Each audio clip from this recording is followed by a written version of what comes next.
So long as like alchemy.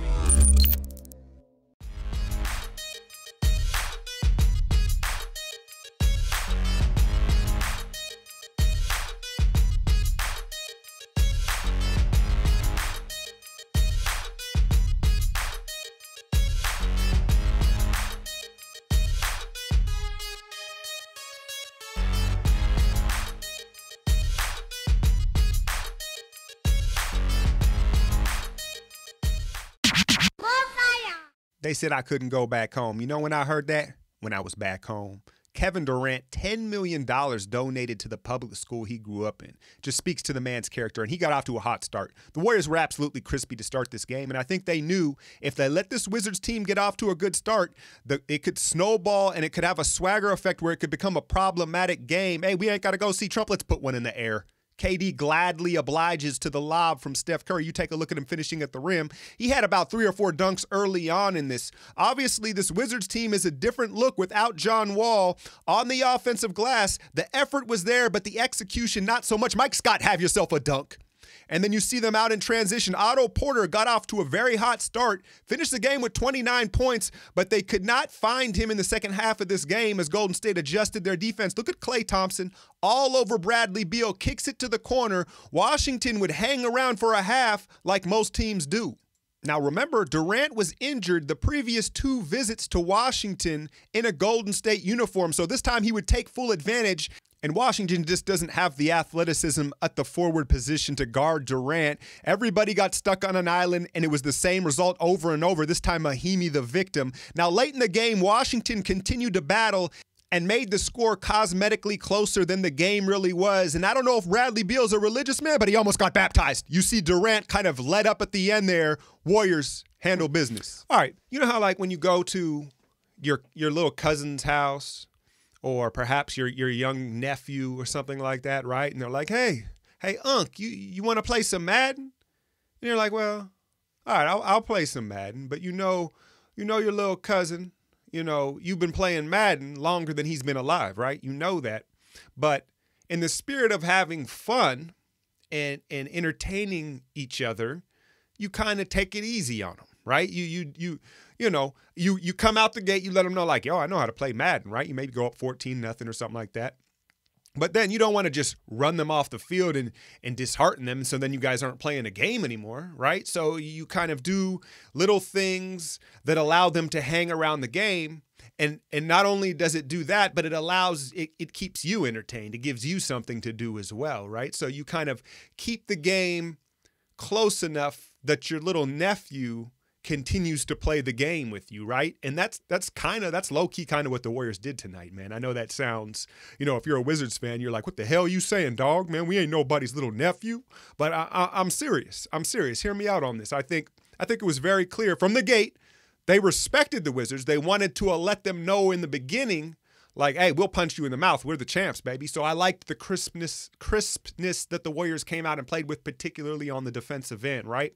But I think there were several points in the game where Golden State really could have put their foot down on the pedal and just throttled the shit out of them, and they didn't. And I think, again, this is another alchemy theory, but is it really beyond the Warriors, if you're a Draymond Green or, you're whoever, KD at his homecoming, right? I'll get into that in a second here. But they know in the back of their mind, like, hey, man, if we go up 30 on these dudes and crush them by the midway point of the third quarter, we're not getting back in the game. We're not getting the run that maybe we wanted on ESPN, and you know what I'm saying? And so I think that whether it's conscious or unconscious, I think there's a little bit of where the Warriors let teams hang around for their own entertainment so they can get a little bit more run, and that seemed like it was the case tonight a little bit. But overall, let's talk KD first. Obviously, the homecoming, coming back to DC, and he was on point right away. He had some early threes. He was crisp, and he had that hezzy, that rocker crossover going all night. The Morris boy couldn't hold him. Otto Porter started off hot, but Washington kind of went away from that, right? But KD did his thing, 32, 6, and 4, and really was the catalyst offensively, though this was a defensive game.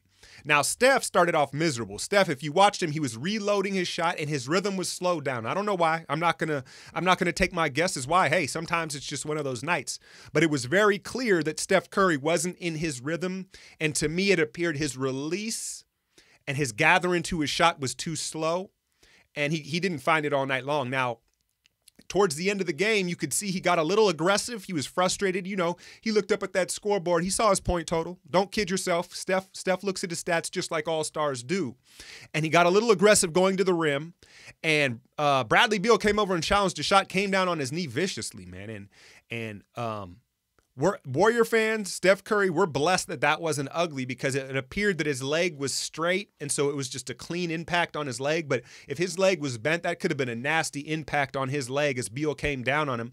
He was a little bit shaken up, but he stayed in the game. I don't think it's anything to be concerned about. It may be sore the remainder of this road trip, but he just never found it. And they went ISO to put things away with KD, and, you know, Steph was kind of like here, and he had some sloppy bad turnovers. I wasn't feeling his performance. It was what it was. Defensively is where, if you noticed, the rotations and the aggressiveness was there. The championship defense we've been waiting to see was there. And if you watched, it was the final 3 minutes of each period where they really just put the clampers down and let their little nephew know, like, hey, you can't hang with us. You may think you can, but you can't. So to closed quarters, that championship DNA really shined through. Klay Thompson put the clampers on Bradley Beal. Now, this Washington Wizards team, I like watching them. I like Oubre. I like their athletes, and I like the swagger that they play with, right? Obviously, minus John Wall. But they also tend to kind of talk a little greasy, right? A little bold, and they've been quoted numerous times saying that they are the best backcourt, being it John Wall and Bradley Beal. And Bradley Beal, if my memory serves me right, has said, you know, that he's maybe the best two guard in the league, or he's right there. You know, he makes those comments, and they're not outlandish, right? Bradley Beal is in that conversation. Is he? I don't think so yet.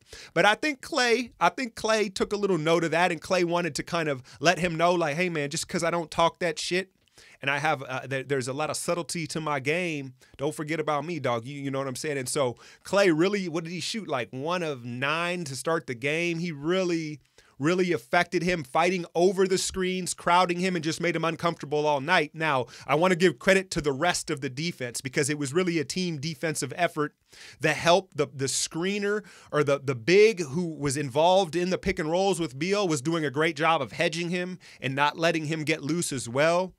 JaVale struggled with that early on. You saw with Otto Porter. Otto Porter had like 2 or 3 quick threes. I'll have to go back and look at the tape for my Patreon where I really break this down. But to my recollection, it was JaVale not wanting to come out on that three-point line off those screens and switches. It's what got Otto Porter going early on.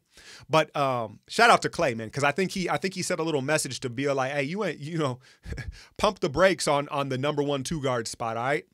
But overall, man, I think I've mentioned this before. The Warriors, you can see them tuning up. Iguodala, Livingston, all these guys tuning up, especially on the defensive end. But it's striking the balance because you don't want to empty the tank either. It's not like we've got a bunch of young guys. These guys are edging towards 30 and 30 plus, right? So how much effort and energy do they have to expend and still comfortably get the win while staying within the championship habits? I think it was a successful game tonight. Hit that like, share, and subscribe. I'm out, y'all.